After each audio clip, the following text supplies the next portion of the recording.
목회를 하면서 또 제가 신학을 공부하면서 여러 가지 고민 가운데 함께 좀 치열하게 공부하고 묵상했던 성경 구절을 지난 시부터 시리즈로 하고 있는데, 지난 시간에 야고비에서 오늘은 유다에 대해서 좀 말씀을 나눕니다. 창세기가 50장으로 되어 있는데 창세기 1장부터 11장까지를 신학적으로는 원역사라고 합니다. 그래서 세상의 창조, 인간의 창조, 죄의 시작, 가정의 시작, 그리고 문명의 시작, 그리고 하나님의 구원의 원복음, 이런 모든 것의 시초가 있는 것이 창세기 1장부터 11장이고 12장부터 50장까지는 이른바 족장사라고 불리는 사람들에 대한 얘기가 나옵니다. 그래서 우리가 잘 아는 아브라함 이야기, 이삭의 이야기, 야곱의 이야기가 나오는데, 창세기의 끝에 37장부터 50장까지 긴 부분을 할애해서 요셉의 이야기가 나옵니다.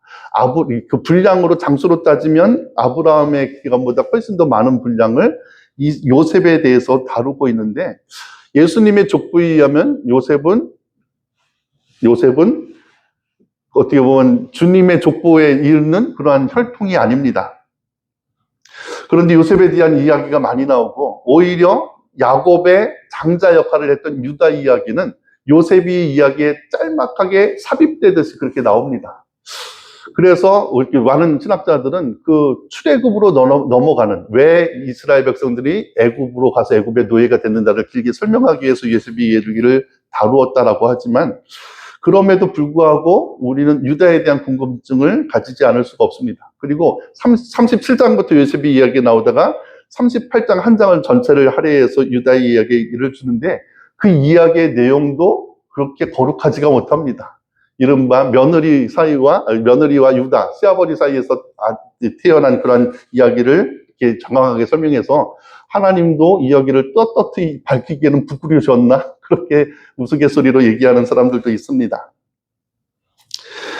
그런데 그 유다 이야기가 요셉 이야기에서 감추어진 것처럼 보이지만, 이제 오늘 이렇게 우리가 그 구절들을 살피면서 왜 유다를 통해서 다윗이 태어나고 유다를 통해서 예수 그리스도께서 오셨는가, 하나님의 그 깊은 계획은 무엇이었는가.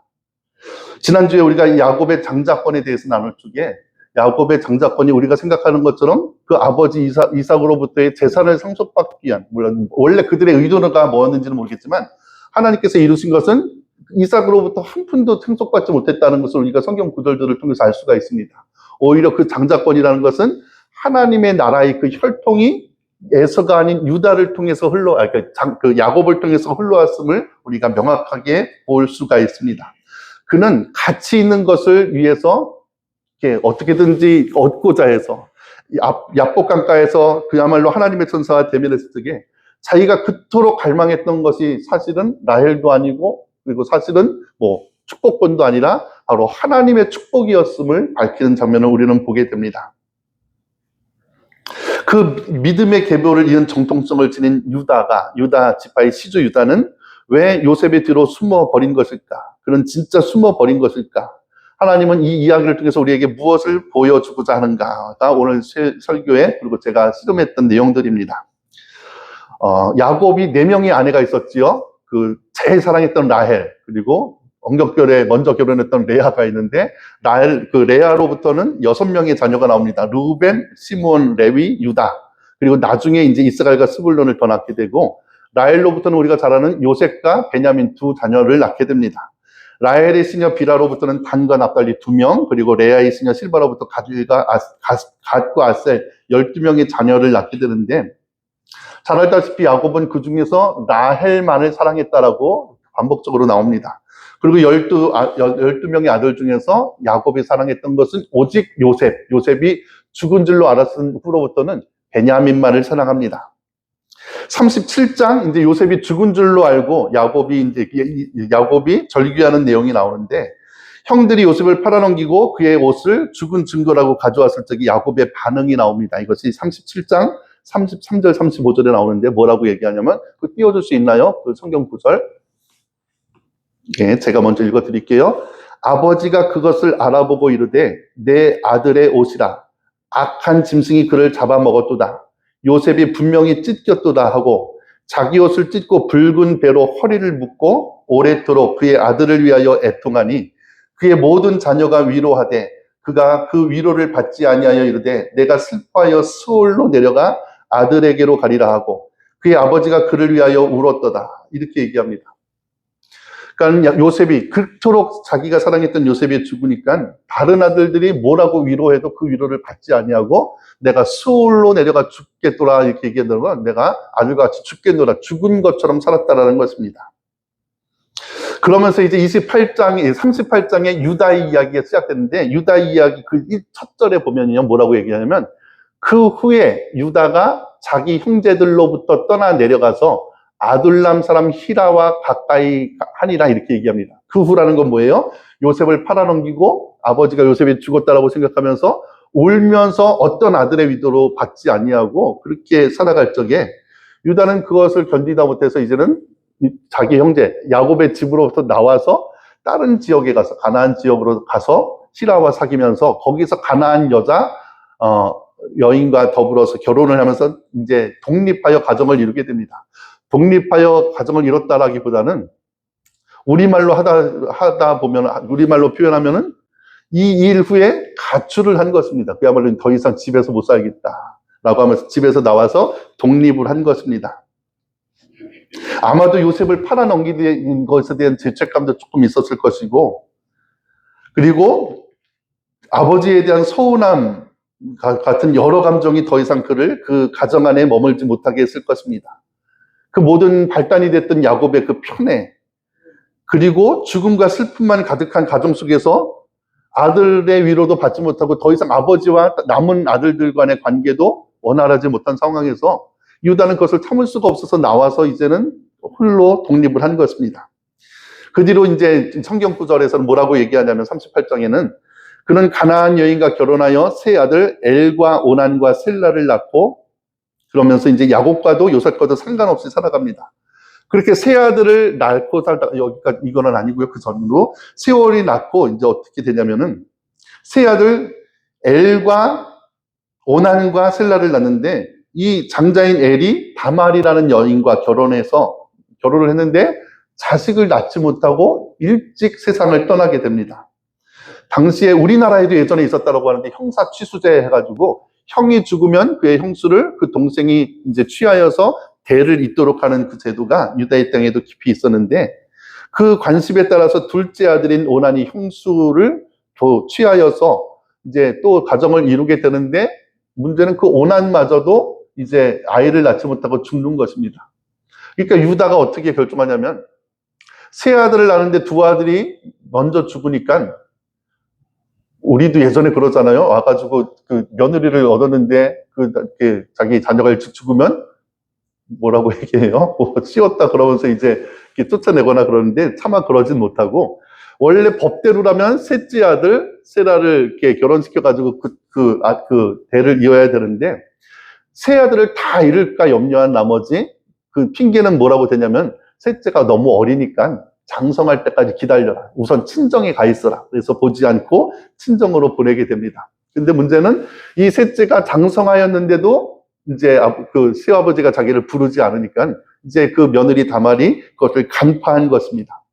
꾀를 내는데 어떻게 꾀냐면은 자기가 기생으로, 상녀로 변장을 하여서 그 아버지 지나는 길에 딱 섰다가 그 아버지와 관계를 맺고 그러면서 이제 떠나게 되는데 그때는 이제 자리를 피하게 되는데 그때 화대로 뭘 요구하냐면 이제 화대도 없었나 봐요. 그러니까는 지팡이와 당신의 도장을 좀 나한테 화대 대신 달라 그렇게 얘기하고 헤어지게 되는데 나중에 유다가 보니까는 자기 며느리 다말이 임신했다는 소식이 들리는 겁니다. 그래서 이제 유대의 율법은 뭐예요? 그렇게 임신한 소식이 알리면은 그 부정한 여인이 되면은 불러내어서 길거리에서 돌 맞아 죽게 하는 것이겠죠.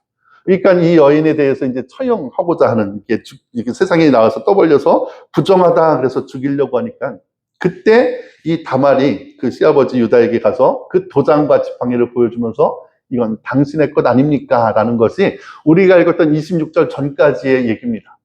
그러니까 유다가 그 며느리 다말이 그것을 가져오는 것을 보고 그것들을 알아보고 그 도장과 지팡이가 자기 것이라는 것을 알아보고 그는 나보다 옳도다. 그러면서 그가 이제 미뤄두었던 그를 내 아들 셀라에게 주지 아니하였으면 자기 때문에 내가 주지 아니했던 그 이유라는 것을 깨닫고 이제 다시는 그와 가까이 하지 않게 그를 죽이지 않고 그의 자녀를 살려두게 됩니다. 결국 열매 맺지 못하는 인생, 이스라엘 백성들에게 있어서 자녀를 낳지 못하다는 것은 하나님의 축복으로부터 멀어진다는 것이고 결국 신앙적으로 얘기하면 열매 맺지 못한다는 것입니다. 그는 두 자녀를 이름으로 인해서 그 원인은 뭐예요? 또 자기가 야곱의 집으로부터도 빠져나오고 하나님의 장자로서의 역할을 다하지 못하고 또 요셉도 그렇게 팔아넘겨서 그것에 대한 죄값이라고 해야 될까요? 일단 그것으로 인해서 자기의 자손이 이제는 열매 맺지 못하고 이 대를 이을 수 없어서 장자권이 무색해도록 그것이 끊어질 위기에 처했는데 그런데 다말로 통해서 나의 이것이 이 혈통을 이어야 되는 것이구나 라고 하면서 그가 나보다 옳다라고 하면서 그 아이를 낳게 되는데 그 아이가 나오게 되면 그 모습도 또 기괴합니다. 야곱이 에서와 쌍둥이로 태어난 것처럼 유다와 다말 사이에 하필이면 그것도 이제 쌍둥이가 태어나게 되는데 먼저 나온 아이를 표시하기 위해서 이제 산파가 아이를 꺼냈는데 먼저 아이가 나오니까 이게 첫째라는 것을 표시하기 위해서 손에다가 홍색실을 메어주는데 나오려고 하다가 그것이 쑥 돌아가 버리는 거예요 또. 그리고 뒤에 나오리라고 생각했던 자녀가 먼저 나와서 네가 첫째를 깨고 나왔다 그래서 그것을 베레스라고 여기고 먼저 첫째라고 여겼던 그 나중 나온 자녀를 이름을 이제 세라라고 불러놉니다. 야곱이 둘째로 태어났지만 장자권을 이루은 것처럼 뭔가 하나님이 하시는 방법은 세상의 관습이나 형식이 아니라 하나님의 은혜의 역사를 통해서 그것을 이어간다라는 것입니다. 근데 여기가 보면요, 30절에 보면 그의 곧 손에 홍색실 있는 자가 뒤에 나오니, 그래서 첫째가 세라냐, 베레스냐, 도대체 이렇게 유다 다음에 장자권이 누구에게로 흘러가느냐, 좀 이렇게 논란이 여지가 있잖아요. 근데 이 베레스가 왜 중요하냐면은, 이 사사기 다음에 룻기서를 통해서, 룻기서는 이제 다윗 왕이 어떻게 탄생하게 되어라는 그 비화를 다루고 있는데, 룻기서 4장이 끝에 어떻게 끝나냐면은, 이제 보아스와 룻이 결혼을 하면서 자녀를 낳게 되는데, 그러면서 룻기서 4장 18절부터 보면은 베레스의 계보는 이러하니라. 베레스는 헤스론을 낳고 헤스론은 람을 낳았고 람은 암미나답을 낳았고 암미나답은 나소를 낳았고 나소는 살몬을 낳았고 살몬은 보아스를 낳았고 보아스는 오벳을 낳고 오벳은 이스를 낳고 이스는 다윗을 낳았더라. 다윗이 룻과 보아스의 사이에서 다윗이 태어난 것을 그 어디까지 거슬러냐면은 베레스까지 거슬러 갔어. 아브라함도 아니고요, 이삭도 아니고 야곱도 아니고 그렇다고 유다도 아니고 베레스의 계보로부터 다윗 왕까지의 계보를 설명하는 것이 룻기서의 마지막입니다. 그러니까 그 믿음의 장자권이 이제는 야곱을 통해서 베레스를 통해서 다윗 왕까지 이루어지는 것이고 그 유다 지파를 통해서 바로 예수 그리스도가 태어난다라는 것입니다. 그러니까 다윗의 기원을 이 유다로부터 태어났던 베레스에로부터 시작돼서 바로 그를 통해서 유다 지파의 가계가 탄생하게 됩니다. 그러면서 다시 39장부터는 이제 요셉의 이야기로 바꾸어서 그가 어떻게 애국까지 팔려가서 총리가 되면서 총리가 된 이후에 7년 기근을 통해서 온 세상에 기근이 가득했을 적에 이제 야곱의 형제들까지 다 요셉의 밑으로 와서 식량을 구하게 되는 장면으로 이어지게 됩니다. 그런데 성경에 자세히 나와 있지는 않지만 그렇게 다말로부터 자녀를 낳고 나서 출가했던 유다가 요셉의 그 기근 때문에 야곱의 형제들이 다 요셉을 찾아갔을 적에 유다도 나머지 형제들과 함께 찾아가서 식량을 구한다는 것이죠. 이 말은 뭐냐면 독립했던 유다가 다시금 야곱의 집에 들어가서 그 형제들과 더불어 살아가겠다는 것을 성경에서는 이렇게 표현하지는 않지만 우리가 구절 문맥을 통해서 그것을 이해할 수가 있는 것입니다. 그러니까 성경을 나와 있는 문자를 통해서 우리가 해석하는 것도 중요하지만 성경에 문자적으로 나와 있지는 않지만 그 맥락 사이에서 무엇이 이루어져 있는가를 상상하는 것도 성서 해석하기 굉장히 중요한 주제가 됩니다.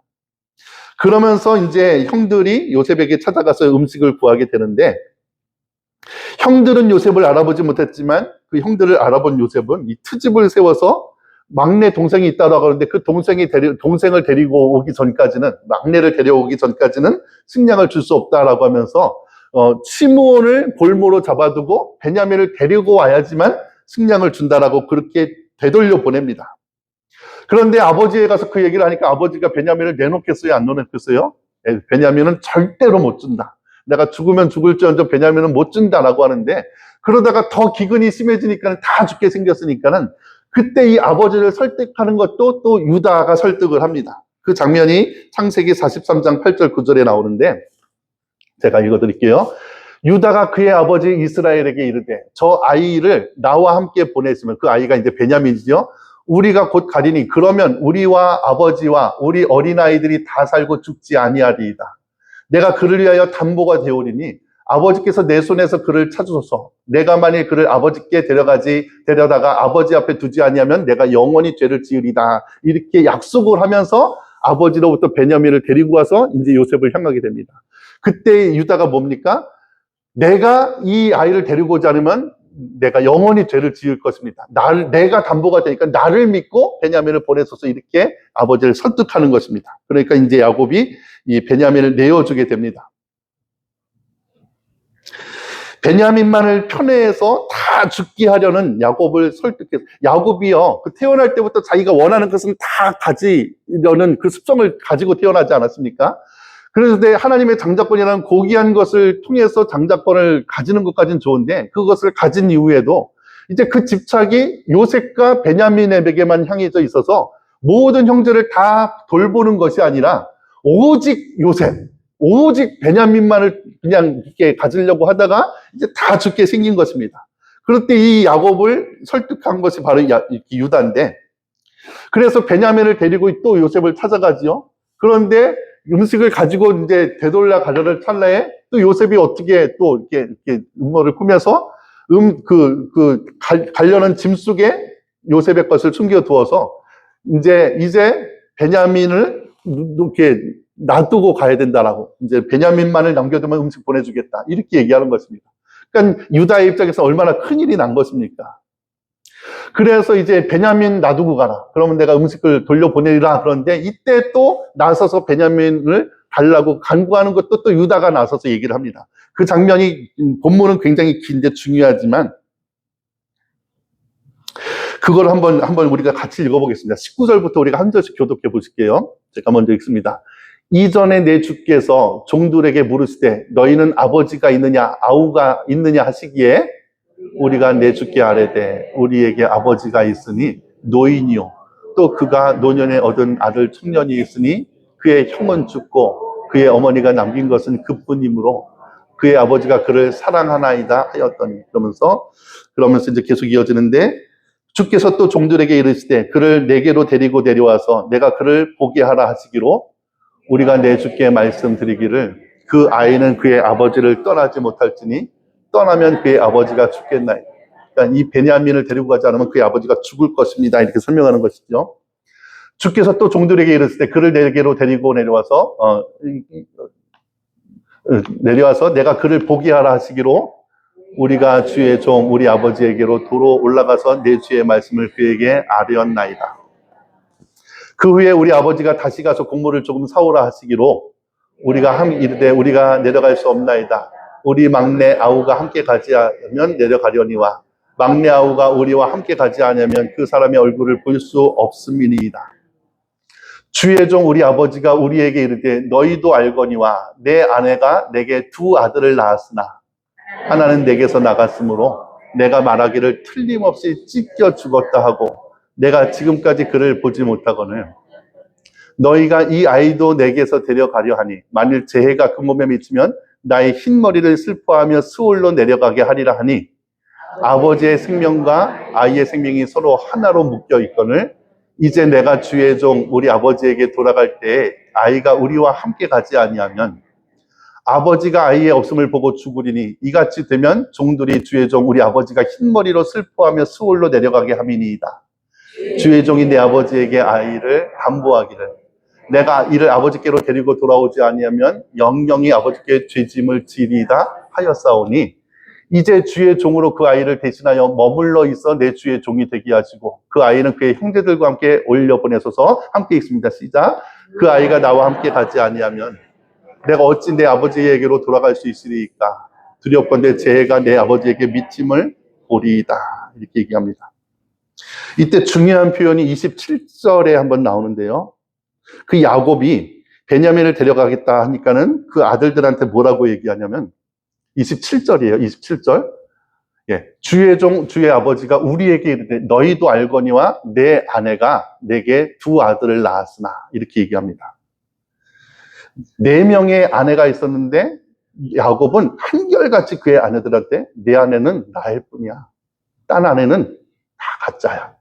그리고 12명의 아들이 있었는데 12명의 자녀들한테 내 아들은 요셉과 베냐민이야. 니들은 내 아들도 아니야. 그걸 평생 들으면서 살아온 것이죠. 유다가. 그 집이 싫어서 가출까지 했던 것입니다. 그게 지긋지긋해서 그 형제들이 요셉을 죽이고자 그 마음 먹은 것도 형들이 악해서라기보다는 그 환경 자체가 너무 형제들에게 견디기 힘든 현실이었던 것이죠. 자기를 인정하지 않는 부모, 자기를 사랑하지 않는 사람과 더불어 산다는 것이 얼마나 고통스러운 것입니까? 그 이야기를 아버지께로 들었던 유다의 마음은 어떠했을까요? 아들을 앉혀놓고 내 아내는 나일 뿐이고 내 아들은 요셉과 베냐민 뿐이다. 그 얘기를 듣고 있는 유다의 심정은 어땠겠습니까? 저 같으면 저희도 있잖아요. 우리는 뭡니까? 나도 당신의 아들 아닙니까? 이 모든 비극이 당신 때문이 아니겠습니까? 당신이 편애해서 이 모든 일이 일어났지 않습니까? 요셉을 잃어버리고도 여전히 그렇습니까? 베냐민까지도 잃어버려야지 정신 차리겠습니까? 이 안에서 이런 말들이 왜 안 올라오겠습니까? 그런데 이거를 유다는 참으면서 다시 다말을 통해서 집으로 돌아와서 장자 역할을 해가면서 그 얘기를 또 요셉에게 가서 전하는 겁니다. 우리 아버지가 베냐민 데리고 가지 않으면 내 아버지가 그 아버지에게는 이 베냐민이 생명이 연결되어 있습니다. 이 아들이 없으면 우리 아버지 죽습니다. 엘과 오난 두 아들을 먼저 보냈던 유다이죠. 그 아들을 보내면서 셀라라는 한 아들을 살리기 위해서 이 다말 며느리도 보내버리고 율법도 지키지 않으면서 아들 하나를 지키고자 했는데 다말을 통해서 그게 중요한 것이 아니구나. 이걸 깨달은 유다입니다. 그 두 아들을 보내면서 아마도 저 같으면 유다는 요셉을 잃을 때 아버지 마음도 이랬겠구나. 왜 생각하지 않았겠습니까? 아버지의 생명이 아이의 생명과 하나로 묶여 있다는 것은 야곱의 말이 아니라 유다의 설명이었습니다. 그거를 너무나도 잘 알고 있는 것이죠. 그 두 아들을 잃어버렸을 적에 그 아버지로서의 고통, 그걸 알기 때문에 베냐민을 잃어버리면 우리 아버지 죽습니다. 이거를 얘기를 하는 것입니다. 그리고 그 아버지와 베냐민 대신에 자기를 이제 잡아달라고 그렇게 얘기를 하는 것이죠. 자기를 아버지를 살리고 형제들을 다 살리기 위해서는 내가 죽는 것이 맞습니다. 이렇게 고백하는 것입니다. 여러분, 하나님도 편애하시는가? 오래된 그런 신학적인 논쟁이었지만 성경에서는 아벨의 제사는 받으시고 가인의 제사는 받지 않으시고 에서보다 야곱을 사랑했다. 지난 시간에 그것에 대해서 길게 설명했지만 하나님의 편애, 우리가 편애처럼 보이는 하나님은요, 약한 자를 사랑하셔서 힘과 권력과 스스로 서고자 하는 그러한 스스로 강하다고 느끼는 자들을 부끄럽게 하십니다. 그러니까 우리가 하나님의 편애라고 생각하는 것은 오히려 그것을 통해서 하나님의 공의와 정의를 깨닫게 되는 그런 표현이 됩니다. 그런데 잘못된 인간의 편애, 야곱의 편애는 정말로 그 가정을 다 망쳐 버리는 것입니다. 이 요셉만을 사랑하고 베냐민만을 사랑했던 그 상처가 가족 깊숙이 뿌리 깊게 자리 잡고 있는 것입니다. 그래서 다말을 통해서 한 아들을 살리기 위해서 며느리도 그리고 야곱의 집으로 또 독립해서 살고 있던 그 유다는요, 다말을 통해서 그게 다가 아니라 내가 내 장자로서의 내 역할을 다하고 아버지의 품으로 돌아가서 사는 것이 그것이 맞는구나를 깨닫는 것입니다. 네가 맞다. 비록 내 자식을 잃더라도 내가 사랑하는 사람을 잃어버리는 한이 있더라도 하나님 나라를 이루고 세워야 할 그것이 먼저라는 것, 그것이 옳다라는 것을 내 개인의 사랑이나 욕심보다 먼저라는 것을 깨달은 것입니다. 다말을 통해서 유다는 다시 야곱의 집으로 돌아와서 무너진 가정을 더 깊게는요, 이 이스라엘을 세운다는 것은 가정을 세우는 것을 넘어서 나라를 세우는, 하나님의 나라를 세우는 것이죠. 그의 집에 장자로서의 책임을 다합니다. 베냐민만 살리려다가 가족 모두를 잃어버리려고 하는 야곱을 설득해서 결국 요셉에게로 오게 하고, 이제 그 야곱을 위해서, 베냐민을 위해서 유다는 자기 목숨까지도 요셉 앞에 내어놓으려 하는 것입니다. 이게 그냥 가족을 사랑하는 마음으로 될까요, 여러분? 그 유다에게 있어서 그 야곱이 얼마나 미웠겠습니까? 베냐민도 얼마나 미웠겠습니까? 그런데 그들을 살림으로 인해서 자기 형제들을 다 살리고 이 가정을 살린다는 그 앞에서 자기가 그토록 상처 입었던 아버지의 생명을 위해서, 베냐민의 생명을 위해서 그는 내가 죽겠습니다 이러는 것입니다.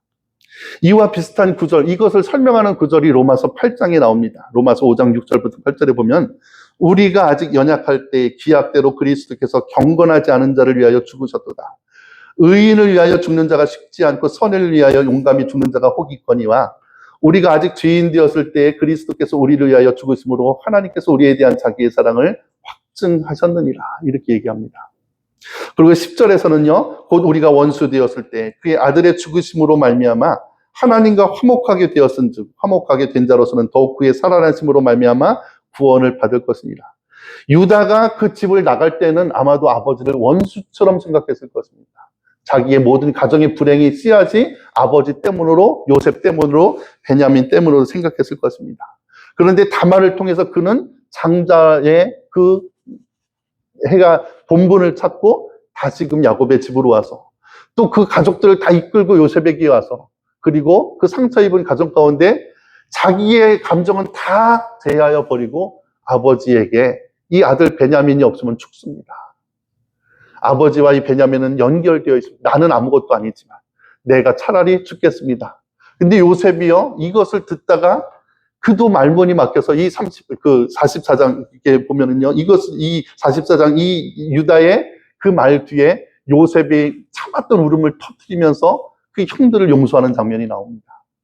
유다의 이 고백으로 말미암아 야곱도 자기의 그 집착을 버리고 베냐민을 내어주면서 요셉에게로 오게 되고, 요셉도 그 깊어 있던 상처를 유다의 말을 들으면서 그렇게 말하는, 그렇게 자기는 자기의 고통만 알았는데 형들은 얼마나 고통스러웠을까. 그래서 염려치 마소서, 바로 이 땜을 위해서 내가 있었습니다. 형들을 용서하는 장면이 큰 울음을 통해서 퍼져나옵니다. 유다의 이 희생의 마음은 단순히 가족을 사랑하는 마음, 아버지나 동생을 위한 마음이 아니라 평생 자기에게 깊은 상처를 주었던 원수 같은 대상들을 위해서 내가 죽는 것이 오히려 낫지, 내가 그들을 살리겠다라고 하는 마음인 것입니다. 요셉도 베냐민도 그들을 낳은 라헬도 그들만을 사랑했던 야곱도 유다에게는 고통스러운 원수 같은 존재였을 것입니다. 원수 같은 가족들이지만 유다는 다말을 통해서 그 개인적인 감정보다 훨씬 더 큰 하나님의 뜻과 계획을 바라볼 수가 있었던 것입니다. 유다의 이 고백에 요셉은 참아왔던 감정을 터뜨리면서 그동안 형들에 의해서 팔려와서 살아야만 했던 그의 상처를 울음으로 터뜨리며 형들을 용서하고 하나님의 뜻을 말합니다. 유다의 희생으로 말미암아 이 가족 속에 이스라엘의 나라의 기본이 되는 이 가정 위에 회개와 용서, 치유와 회복이 일어나는 것입니다. 우리는 유다가 어떻게 며느리랑 그런 일을 해서 그것만 관심이 있어서 아유 참 성성에 별 얘기가 다 나오네, 여기에만 관심이 있지만 하나님은요, 완벽한 사람을 사용하는 것이 아닙니다. 회개한 사람을 사용하고 하나님의 마음을 아는 자를 통해서 그 한 사람을 통해서 역사하는 것입니다. 실패한 적이 없는 사람이 아니라 자신의 죄를 인정하고 하나님의 은혜로 변화된 사람을 통해서 하나님의 나라를 이루어 갔습니다.